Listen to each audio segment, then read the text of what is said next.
보수 진영의 잠재 대선 후보군 중에 황교안대행이 유일하게 두 자리 지지율을 유지하고 있는 가운데 홍준표 경남도지사가 다크호스로 떠오르고 있습니다.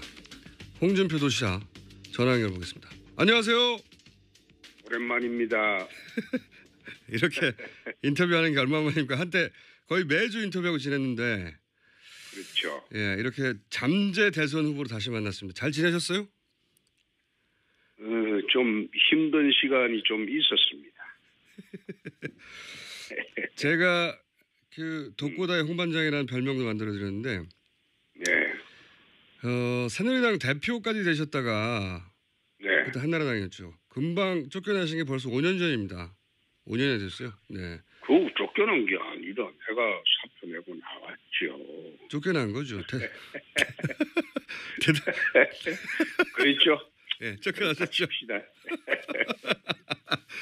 되돌아보면 예. 이 소위 친박으로부터 쭉 당해왔다 이렇게 말할 수 있지 않습니까?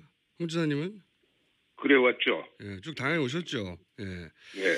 그때 5년 전에 이제 대표에서 금방 쫓겨나신 후에 제가 정치인 홍준표는 이렇게 끝이 나나 그랬었어요. 그래서 그때는 저한테 전화하셔가지고 이제 종편 같이 하자고 몇 번이나 그러셨잖아요. 그랬죠. 예. 방송 한때는 있었죠. 예, 방송인으로 거듭나겠다며. 자, 그런데 이제 갑자기 대선 주자로 이제 주목하고 계십니다. 그래서 최근 몇 년간 홍준표 흥망상쇠 제가 한번 간단히 되짚어 보는 건데. 네네. 그러다가 이 성완종 사건으로 1심은 유죄를 받았다가 최근에 2심 무죄를 받으셨어요. 이제 대법원 네. 판결을 남기고 있기 때문에 네. 이거 관련해서는 딱 두 가지만 여쭤보겠는데 네. 돈은 진짜로 안 받으셨어요? 그거 실체적 진실은 재판에서 가려지는 것인데. 그렇겠죠, 물론. 그런데 만약 그래 물어보면 예. 내가 이렇게 답변할 수밖에 없죠. 나중에 저선 가서 성완종이한테 물어보는 게 제일 빠르겠죠. 그러나 민주국가에서 사법제도가 있는 한 법원의 판결이 나면 그걸 사실로 받아들여야 하는 것이 또 민주국가의 제도겠죠. 예. 그건 잘 알겠습니다만은. 김어준 씨가 자꾸 그래 물으면 예. 나중에 내 저선 가서 성완종이한테 한번 물어볼게. 아니 그렇게 말고 제가 그 지사님을 오랫동안 잘 알아왔지 않습니까? 네, 지사님도 예. 저를 잘 아시고 그냥 그래서 그냥 단도직입적으로 여쭤보는 겁니다. 안 받으신 건가요? 네. 네. 난 그 사람 잘 몰라요. 알겠습니다. 제가 이런 질문을 드린 이유는 어쨌건 대선 출마할 수도 있는 마당에 네. 직접 본인 입장을 밝혀주긴 해야 하는 것 같아서 여쭤본 거고요. 두 번째 질문은 네. 1심 때 법정 출두하면서 아주 짧게 이게 다 업보라고 하셨어요. 그때 처음으로. 그렇습니다. 그때 왜 그런 말 하셨습니까?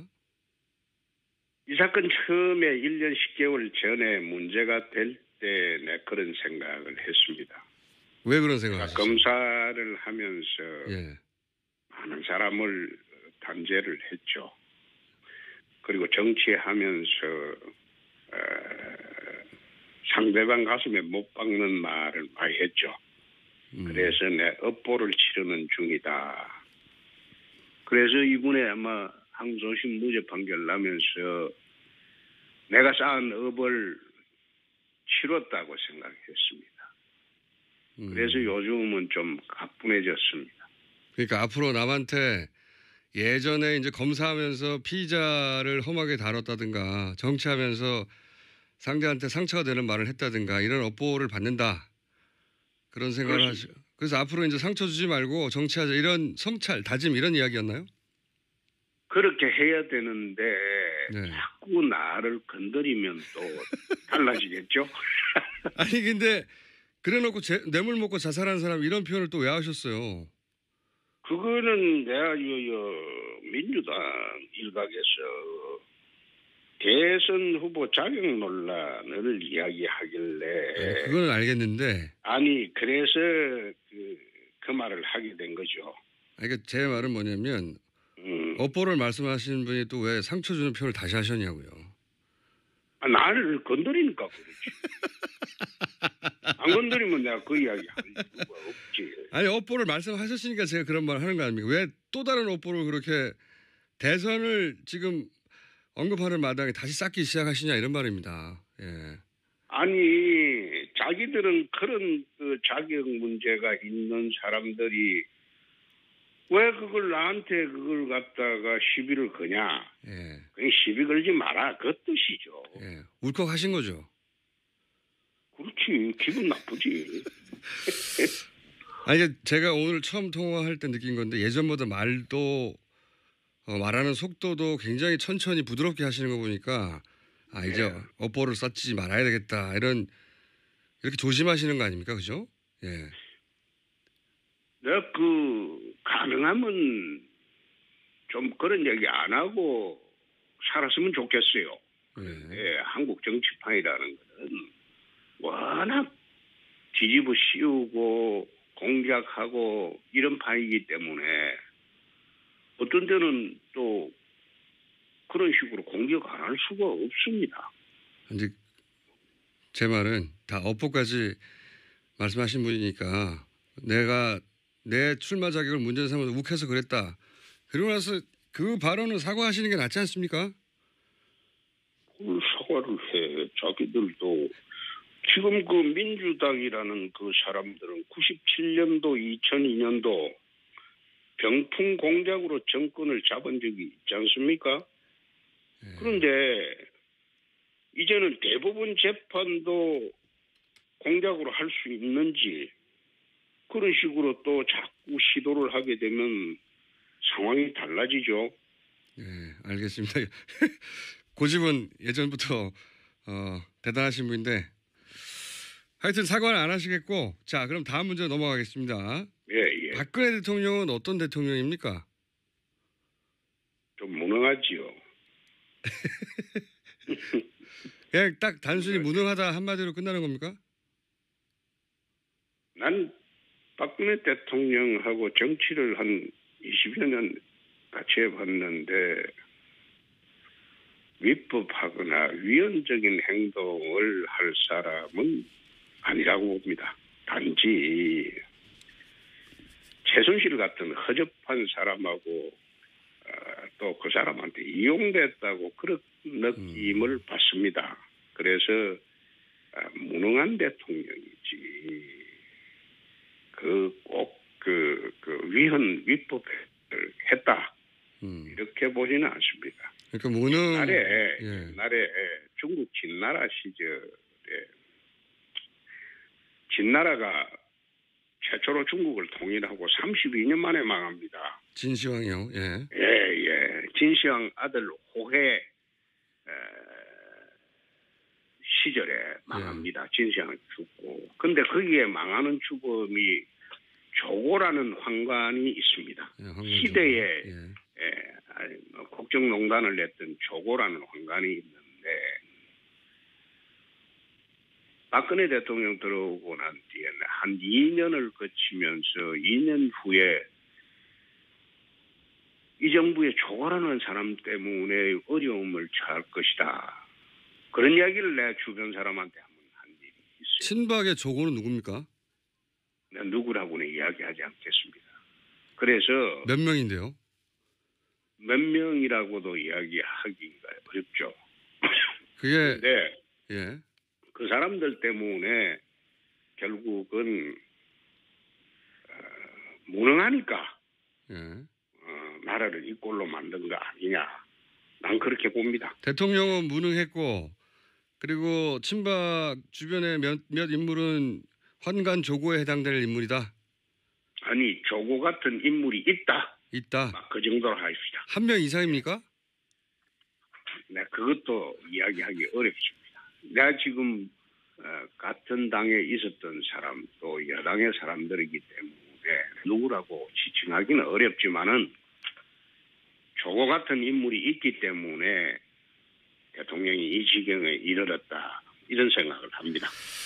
그래서 결국은 이제 무능하지만 무능이 사법적 소추 대상은 아니지 않느냐 이렇게 보시는 거죠, 말하자면. 저는 그래 봅니다. 예. 예, 예. 그런데 무능했다고 하는 프레임이 지금 대통령 변호인단에서도 나오는데 제가 한번 이렇게 얘기해 드려볼게요. 그 박 대통령도 이제 좋은 정책이라서 한 것일 뿐이다 이렇게 얘기하거든요. 최순실이 이권을 챙기는 줄은 몰랐다. 지금 말씀하신 그런 말씀 맥락을 같이 하는 건데 예. 근데 대통령은 본인이 펴는 정책이 뭔지 알고 해야 되잖아요. 그렇죠? 그런데 그렇습니다. 아무리 고의가 없다고 봐줘도 업무상에 필요한 주의를 게을리했으니까 이게 과실 정도지 과실. 이게 단순한 무능 아니지 않습니까? 그러니까 업무상 과실은 그리고 그냥 과실보다 중하게 처벌하잖아요. 형사적으로. 근데 예. 거기 과실로 처벌하는 범죄는 특정이 되어 있습니다. 자 그러면 제가 이렇게 지금 여쭤볼게요. 예. 거론된 모든 범죄는 과실은 처벌이 되지 않는 범죄입니다. 자 제가 이제 그럼 이렇게 또 얘기해 볼게요. 구체적으로 하나만 예를 들어보겠습니다. 이제 대통령이 최순실을 추천한 민간인 2명을 안종범 경제수석을 시켜서 KT 회장에게 전화해서 KT에 취직시켜준 사건 이건 아시죠? 그거는 내 언론을 통해서 안 봤어요. 예. 근데 이게 좀 자세히 말씀드리면 그 사람들 보직을 처음엔 취직시키고 그 다음에는 그 사람들 보직을 광고 담당으로 변경하라고 또 경제수석을 시켜서 KT 회장에 전화를 합니다. 그리고 나중에는 KT 회장에게 최순실 광고회사를 자격도 안 되는데 KT 광고회사로 선정하게 해요. 그래서 최순실을 추천한 2명이 KT 내에서 최순실 광고회사에 KT 광고를 몰아줍니다. 이런 사건이 있었고 안정범 수석도 인정했고 안정범 수석 다이어리도 나오고 그런데 대통령이 민간인을 민간인 기업의 보직을 정해서 취직시킨다. 그리고 나서 광고회사를 그 광고 담당으로 시킨다. 이거는 어린애도 아니고 너무 뻔하지 않습니까? 이렇게 되면 대기업 광고를 최순실 회사가 먹겠죠. 도지사님이 검사 시절에 이런 거 그냥 모르고 그랬다고 믿어주시겠습니까? 아니 대통령이 선출직인데 예. 선거 때 도와준 사람 그걸 갖다가 불법적으로 도와주면 안 되겠죠. 그런데 그게 합법이냐 불법이냐 그 문제는 법원의 별도의 판단 또는 검찰의 별도의 판단이 있겠지만은 그 자체만으로 비난하기가 좀 어렵지 않습니까? 아닌데요. 지금 누가 정권을 잡든 간에 예. 정권 잡던 과정에서 자기에게 도움을 준 사람을 도와준다는 취지로 그렇게 했을 경우에는 그걸 꼭 범죄로 몰아서 단죄를 해야 되겠다. 그거는 좀 그렇지 않습니까? 그건 또 다른 한 방향으로 이해를 해줄 수는 있는데 그게 범죄가 된다면 그 문제가 되겠죠. 그러니까 여기서 범죄냐 아니냐를 떠나서 박근혜 대통령은 그게 이권을 이해한 건지 몰랐다고 하는데 이 정도 구도면 야 이렇게 광고 담당으로 보직을 정해주면 그리고 그 광고 그러니까 예. 그러면 무능한 사람이지. 이걸 어떻게 모릅니까? 지사님 검사 시절에 이거 몰랐다고 하면 믿어주시겠어요?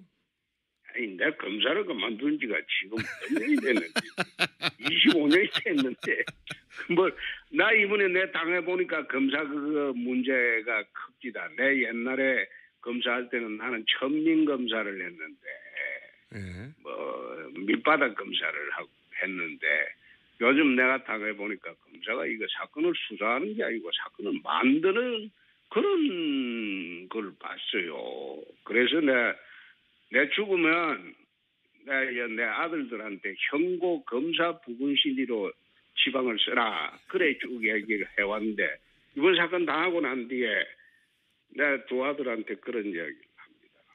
아니 그러면 밖에 나가서 너가 아버지 검사했다고 절대 이야기하지 마라. 내가 그런 이야기. 검사가 변했어요. 예전과 달라요? 예전에 우리가 검사할 때는 검사는 바른 일만 했지요.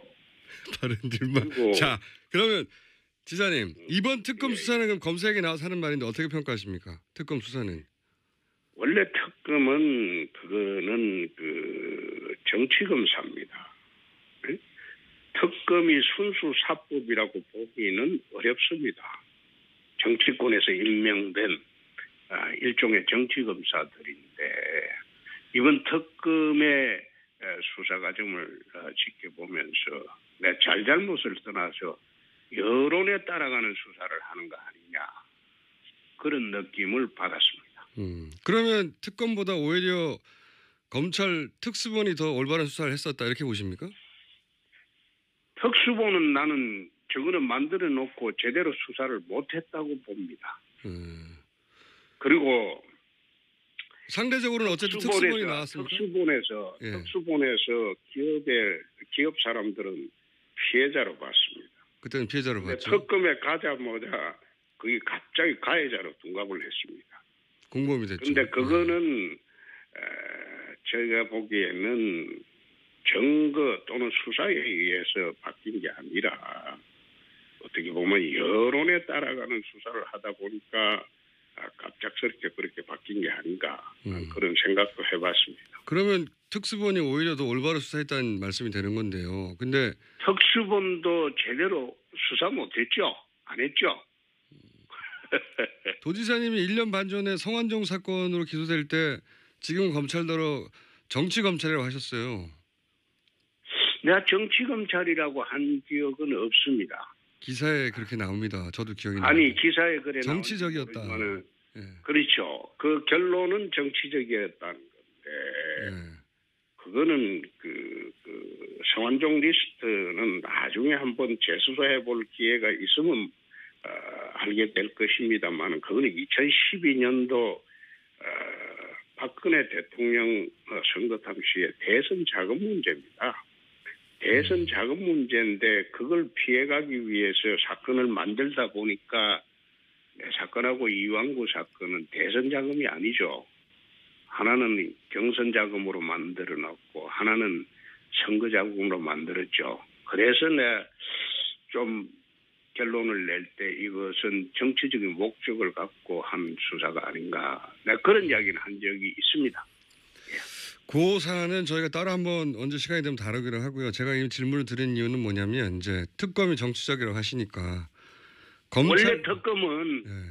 원래 특검은 정치권에서 임명을 하고 정치적인 성향을 안 지닐 수가 없습니다. 그래서 내가 하는 소리입니다. 그게 나쁘다 좋다를 떠나서. 예, 알겠습니다. 헌법재판소하고 대법원이 또 다른 것은 헌법재판소의 본래적 그 본질은 정치적 사법기관이라고 헌법책에 되어 있습니다. 대법원은 순수 사법기관이에요. 왜 그런가 하면 헌법재판소는 정치권에서 다 임명을 하기 때문에 정치적 사법기관이라는 겁니다. 알겠습니다. 그래서 헌법재판소 결론을 할 때는 정치적인 판단이 반드시 들어간다는 겁니다. 자, 그러면요. 특검이 이재용 부회장에게 영장을 신청한 것도 정치적 편향이었다고 보십니까? 그거는 대답하지 않겠습니다. 그거 대답하면 또 확작직걸 하기 때문에 그건 내 생각을 가지고 있긴 하지만 그건 대답하는 성질의 것은 아닌 것으로. 그러면 특검은 계속 정치적 하셨는데 그러면 영장을 발부한 법원도 정치적이 되는 거 아닙니까? 영장 발부했는데 이재용 부회장. 그걸 내 보면서 느낀 점은 처음에 영장이 기각됐을 때 법원 앞에 반대단체자들이 그 천막을 치고 영장 발부한 기각한 그 판사를 성토를 했어요. 천막을 쳐놓고. 그러니까 판사님들이 출퇴근하면서 그걸 볼 것 아닙니까? 얼마나 심리적 압박을 받았겠습니까? 아니, 천막 때문에 말하자면 아니 난 꼭 그런 게 아니라 그거는 재판을 여론으로 하겠다는 거예요. 그런 식으로. 그 친박 단체도 거기 앞에서 집회 많이 합니다. 똑같죠.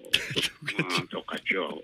재판은 지금 그 헌법재판소를 압박하는 양진영의 집회와 시위도 이게 자제가 되어야 됩니다.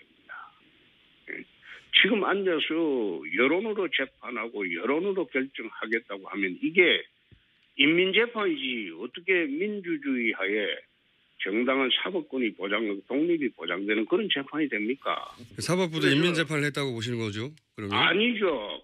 아니 김어준 씨는 그런 식으로 단정하기 때문에 그 뭐 뉴스나 이런 데서 떴는지 모르나. 그 이야기는 그런 식으로 단정하면 안 되죠. 알겠습니다. 도지사님 지금 오늘 시간이 별로 없으니까 네. 또 잠시 후에 또 다른 인터뷰 하신다면서 요즘 인터뷰 이렇게 많이 하시는지 아니 내가 인터뷰 안 합니다. 안 하세요? 네. 잘 안 합니다. 네. 김어준 씨하고 하는 이야기라고 해서 네. 그 김어준 씨하고 지금 뭐 몇 년 지났죠? 그러니까요 인터뷰 참 많이 몇 했어요. 년 지나서 내가 라디오 인터뷰는 김어준 씨하고 내가 2년 만에 처음 하는 겁니다. 5년 만에 처음이에요. 5년 만에. 앞으로도 저희 방송 아니 한번 다른 해주세요. 방송하고도 인터뷰를 안 했다니까. 그 알고 있습니다. 알고 있고요. 그런데 김어준 씨라서 내가 이야기를 했는데 김어준 씨도 그 지금 아마 재판 받고 있죠. 힘들 거요. 한번 받아보소. 자 도지사님 시간이 부족하니까 다음에 꼭 한번 출연해 주시고 대선 출마는 아직 확실하게 결심을 안 하시는 겁니까? 예. 그건 좀 더 이따 한번 보입시다. 그러면 출마를 안 하게 되는 조건도 있으십니까? 예를 들어서 탄핵의 결론이 어떠냐에 따라 아니면 지지율이 어떠냐에 따라. 그거는 내가 지금 오늘 아침은 이건 답변하는 거 아니라고 봅니다. 하여튼 안 하실 수도 있다는 거죠. 아니. 그러면요. 꼭 그래 답변을 요구하면 그게 이제 김어준 씨는 지 마음대로 사는 사람이잖아요. 아니 도지사님은 그러니까 그럼 누구 눈치 보고 사셨어요? 답변도 그런 식으로 마음대로 요구하면 안 되죠. 아니 그러니까 안 하실 수도 그거 있냐고요. 답변 잘못하면 그것도 그게 발목을 잡습니다. 그건 나중에 이야기합시다. 그러면 안 하실 가능성은 없는 거죠? 아니 하고 안 하고 그건 나중에 하자니까. 나중에. 그리고 방송 진행 잘하시고 저는 김어준 씨를 보면 참 부럽다는 생각이 세상에 저래 마음대로 자기 속마음을 다 드러내놓고 살아도 참 따르는 사람이 많으니까 이게 얼마나 좋은 인생입니까? 대통령이 될 수 있는 확신이 드실 때 나오신다고 하셨던 것 같은데 다른 인터뷰에서 그 확신은 뭘 판단으로 보고 하십니까? 아니 저는 느낌? 초상집에 상주하기 위해서 출마하는 것은 아니다. 될 때 나온다? 그는 대통령이 된다는 확신이 설 때 출마 결심을 하는 것이지. 그렇죠. 초상집에 상주되기 위해서 출마 결심하는 것은 아니다. 그러니까 제 말은 그 확신은 뭘 근거로 내리실 겁니까? 느낌, 지지율, 탄핵의 결과, 그다음에 가족 회의 뭐 여러 가지 있지 않습니까? 김어준 씨는 자기가 결정할 때 어떻게 합니까? 저는 혼자 하죠, 그냥. 그렇죠. 그렇죠. 근데 이제 뭘 보시고 할까? 여론 지지율이 가장 중요한가요? 지금 여론은 옳게 형성된 여론이 아니죠. 여하간 그건 알겠는데요. 이거는 이렇게 근거가 뭐냐 궁금합니다. 아니, 지금은 좌파 강풍 시대이기 때문에. 그럼 지지율은 아니고. 영답을 잘하네요. 영남 지지율 어떠세요? 영남 지지율을 근거로 할 것이다. 아니 꼭 그것보다도 예. 제가 판단을 해보고 예. 결심이 서면 그때 내가 김어준 씨한테 제일 먼저 전화 드리겠습니다. 알겠습니다. 저하고 지사님하고 정치적 교집합이 없었지만 항상 친하게 지내왔지 않습니까? 네. 교집합도 있지요. 어떤 게 있습니까? 교집합을 찾아본 적은 없는데 한 번도. 마음대로 자기 결정을 하고 그건 정치적 교집합. 과감하게 세상을 산다는 것은 비슷할 거요. 네, 마음대로 사는 건 비슷한 면이 있는데요. 아니, 정치적으로 과감하게 세상을 산다는 거. 과감하게 알겠습니다. 예. 예. 정치적으로 한 번도 교집합은 없었어요. 자, 이건 어떠십니까? 출마하시면 황교안 대행부터 얘기해야 되는데 지금 보기에는 본인과 황교안 대행을 정치적으로 비교하면 어떻습니까? 그건 황 대행하고는 제가 뭐 비교를 하거나 해본 일은 전혀 없습니다. 한번 해보시면요. 지금 황 대행은 예. 대통령이 사실상 유고인 상태에서 안정적으로 나라를 이끌고 있다고 봅니다. 그래서 황 대행에 대한 국민적 신뢰는 상당하다고 봅니다. 그런데 이제 정치적 상대로 볼 때, 라이벌로 볼 때 라이벌이 됩니까? 저는 황대행을 단 한 번도 라이벌이나 정치적 상대로 본 일이 없습니다. 그런 상대가 안 된다는 말씀이신가요? 에이 천만에. 그런 뜻이 아니고 그분은 지금 관료고 관료. 저는 정치를 하고 있습니다. 아. 그렇기 때문에 서로를 비교한다는 것 그거는 난센스라고 봅니다. 하지만 경선 같은 게 있을 수도 있고 그러면 상대해야 되지 않습니까? 그럴 때는 이길 자신이 있으신 거죠. 가정을 전제로 답변하는 것은 좀 이상하죠. 원래 잘 하시면서. 야권에서 가장 강한 후보는 누구라고 보십니까? 지금 기준으로? 저는 그 생각해 본 일이 없습니다. 다 생각해 본 일 없으시다고. 예. 생각해 본 일 없습니다. 그러면 안철수 의원이 대선에서 대결 상대로는 어떻다 평가하십니까? 안철수 의원은 이번에 끝까지 나오겠죠. 그거는 중도의 대표로 나올 것이고 좌파의 대표로는 문재인, 심상정 정도가 아마 나올 것이고 우파에서 또 한 사람 나올 것이고 그렇게 되면 이번 대선은 사자 구도가 될 것으로 봅니다. 좌파의 두 분, 중도의 안철수, 우파의 한 사람 이렇게 되면 대선은 사자 구도로 치러질 것으로 봅니다. 상대하기에 가장 강한 후보는 생각 안 해보셨습니까? 아직 대선 결심을 안 했기 때문에 그래도 이렇게 간을 쭉 부실 거 아닙니까? 없습니다. 아직 없으세요? 해본 적이 없습니다. 그러면 유승민, 남경필 의원은 본인의 적수가 됩니까? 보수에서? 에이, 그거는 제가 지금 그분들 상대로 하는 정치는 안 하죠. 상대가 안 되는군요. 아니 상대 안 되는 게 아니라 그분들은 우리 프렌들리한 사람인데 그분들을 상대로 하는 정치는 안 하죠. 지사님 오늘은 맛배기만 했고요. 벌써 시간이 다 됐어요. 이렇게 짧게 하시면 안 되고 다음번에는 저희 스튜디오에 한번 나와서 1시간 정도 빼주세요. 그래 합시다. 자, 방송 인터뷰로 무척 반가웠습니다. 지사님. 재판 잘 받으십시오. 그 힘든 겁니다. 여기까지 하겠습니다. 감사합니다. 네. 지금까지 홍준표 경남도지사였습니다.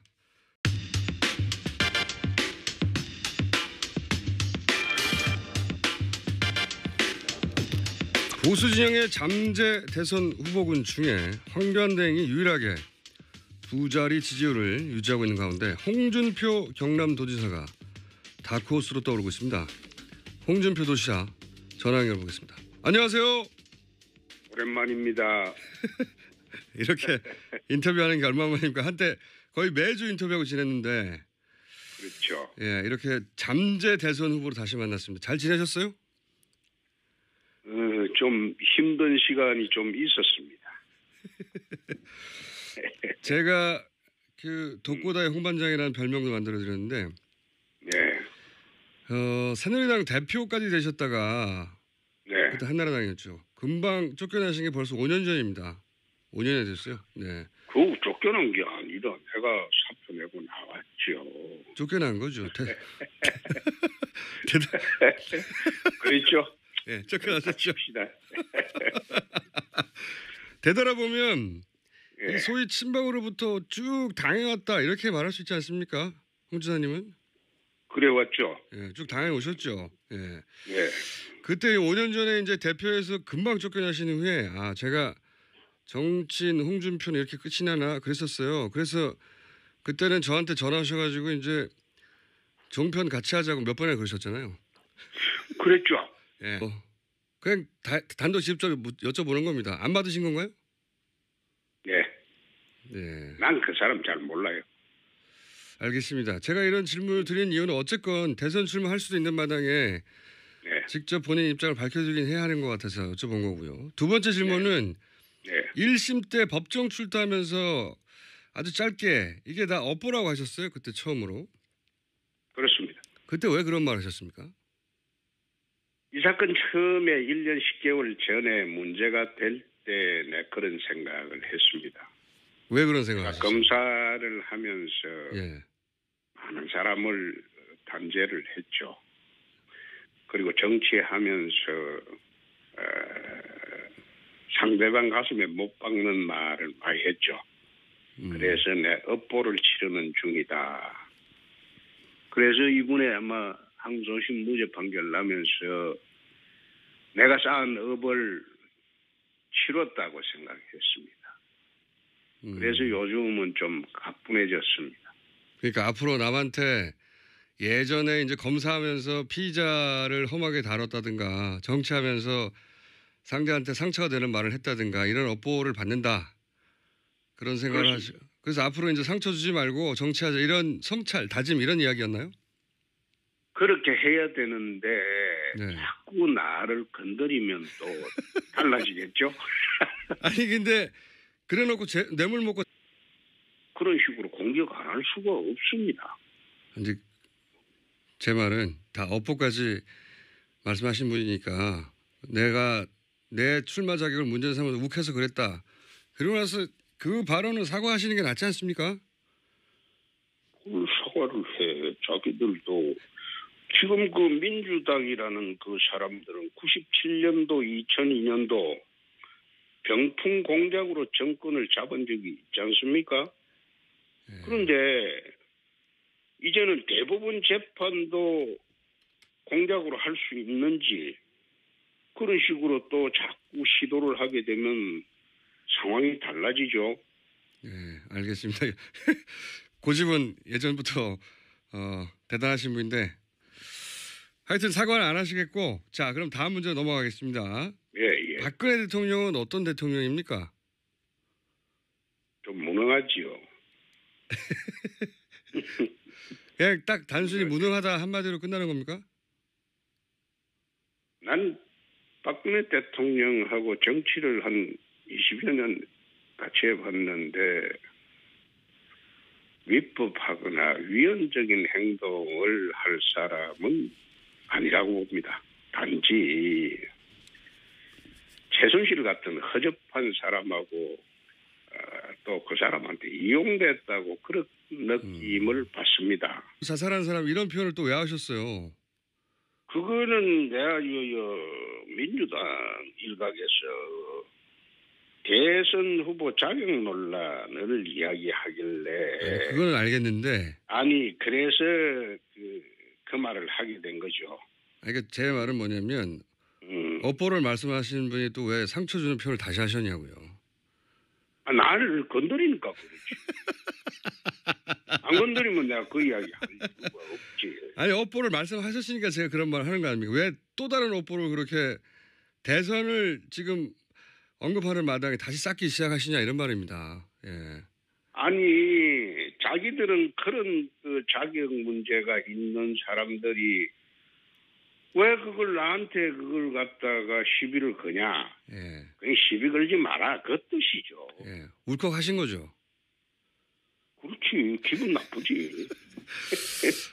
아니 제가 오늘 처음 통화할 때 느낀 건데 예전보다 말도 말하는 속도도 굉장히 천천히 부드럽게 하시는 거 보니까 이제 업보를 쌓지 말아야 되겠다 이런 이렇게 조심하시는 거 아닙니까, 그죠? 예. 내가 가능하면 좀 그런 얘기 안 하고 살았으면 좋겠어요. 예, 한국 정치판이라는 것은 워낙 뒤집어 씌우고 공작하고 이런 판이기 때문에 어떤 때는 또 방송 생각이 한때는 있었죠. 예, 방송인으로 거듭나겠다며. 자, 그런데 이제 갑자기 대선 주자로 이제 주목하고 계십니다. 그래서 최근 몇 년간 홍준표 흥망상쇠 제가 한번 간단히 되짚어 보는 건데 네네. 그러다가 이 성완종 사건으로 1심은 유죄를 받았다가 최근에 2심 무죄를 받으셨어요. 이제 대법원 판결을 남기고 있기 때문에 이거 관련해서는 딱 두 가지만 여쭤보겠는데 돈은 진짜로 안 받으셨어요? 그거 실체적 진실은 재판에서 가려지는 것인데 그렇겠죠, 물론. 그런데 만약 그래 물어보면 예. 내가 이렇게 답변할 수밖에 없죠. 나중에 저선 가서 성완종이한테 물어보는 게 제일 빠르겠죠. 그러나 민주국가에서 사법제도가 있는 한 법원의 판결이 나면 그걸 사실로 받아들여야 하는 것이 또 민주국가의 제도겠죠. 예.